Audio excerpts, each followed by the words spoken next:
Wondering how long you should be practicing the piano each day? That's a question that only you can answer, but I'm here to help you understand your goals and how long you need to practice to achieve the piano skills that you want. Let's get started. Before you determine how long you need to practice, let's define what practice is. Many people confuse practicing the piano with playing the piano, but these two things are actually quite different. Practice means you're going to be playing small sections of music very slowly and often hand separately. You're paying close attention to the score and making notes on the sheet music. You're playing for understanding, which means repeating passages at a very slow tempo until you master the notes, fingering, and the rhythms. This requires intense concentration and is often quite challenging. Diligent practice like this results in slow and steady progress, which multiplies over time to yield amazing results. By contrast, playing the piano requires much less focus and is more relaxing, as the music is already in your fingers.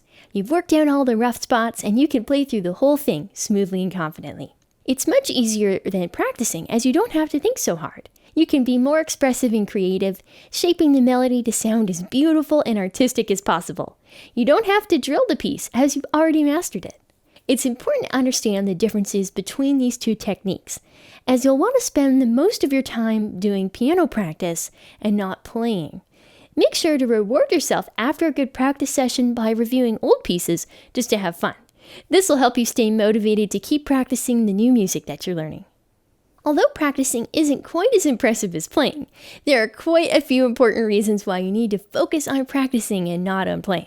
The key reason is that you won't be able to learn new music at a high level without careful practice. Simply playing through new pieces without taking the time to carefully practice them means that you'll never be confident or skillful at playing them. Practice also refines your technique, as it gives you time to isolate specific skills and drill them until you master them. Improving your technique will also naturally strengthen your fingers, which will enable you to play faster and more technically demanding music. Strong fingers will help you play soft and sweet music with greater control, too. These benefits will make you a skilled, confident piano player. Your musical knowledge will be growing continuously, and you'll be able to perform with fewer mistakes. Even though you might think that practice is boring, it'll help you enjoy music much more, because you'll be getting a little bit better every day. How long have you been practicing the piano lately? Tell me in the comments.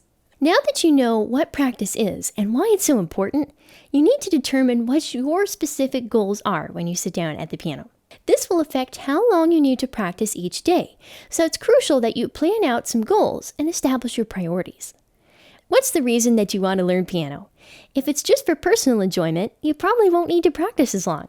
However, if you want to be a concert pianist or study piano at university or conservatory, you'll need to invest a lot more time in practice. If you're taking lessons from a teacher or preparing for exams and recitals, you'll also need to practice enough each day that you can complete your assignments for the week.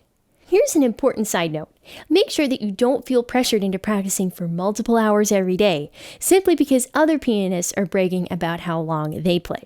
If you can reach your goals in less time, that is great. Practice is for you, not for them. You're not less of a musician because you don't play for as many hours a day. Another important thing to remember when planning your practice time is your other responsibilities and priorities. Especially if you're an adult, your practice time has to fit around work, family, and your chores.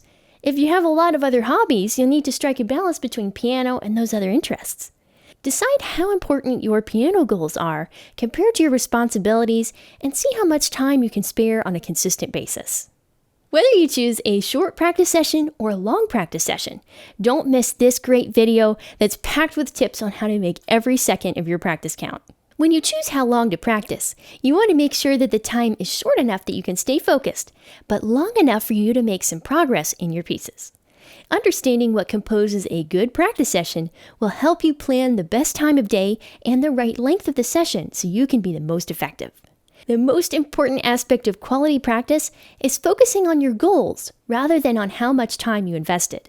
If you learn how to practice well, you may be able to reach your goals in less time than you think. Quality practice means consistent practice. Aim for short sessions at least 4 to 5 days a week. And also remove those distractions and practice in a quiet place where you can concentrate. Work on small chunks of 2 to 4 measures of music at a time, and then master the treble and bass parts hand separately before you put them dance together. Repeat these chunks until you gain mastery of them, and then add on new chunks. Learn something new each day and then review what you did yesterday.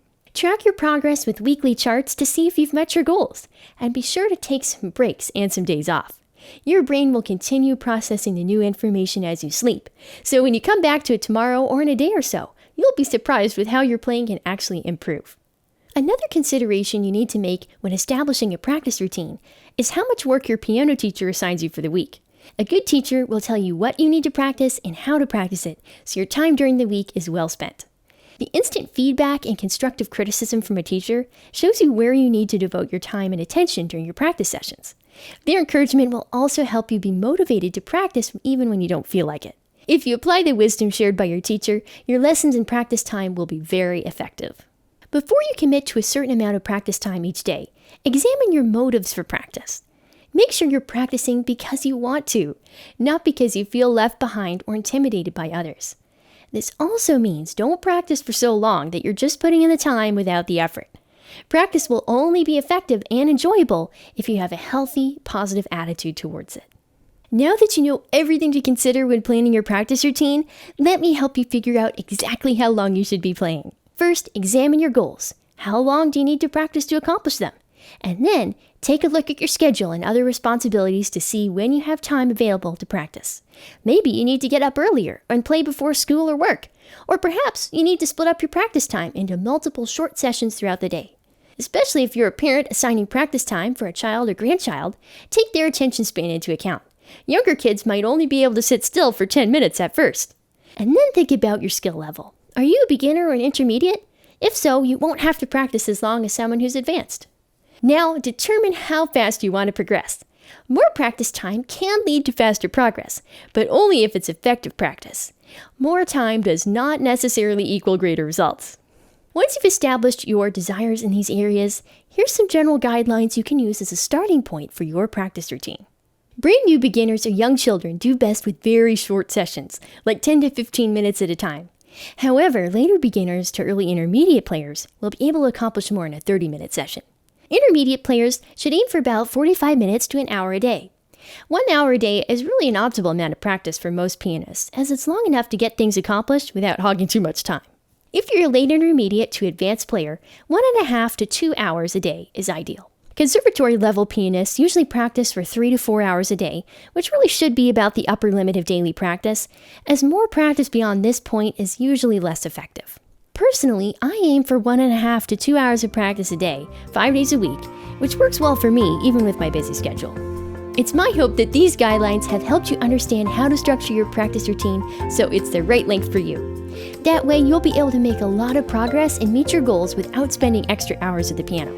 Before you go, please hit the subscribe button and stick around for the other great videos coming up soon. Happy piano playing!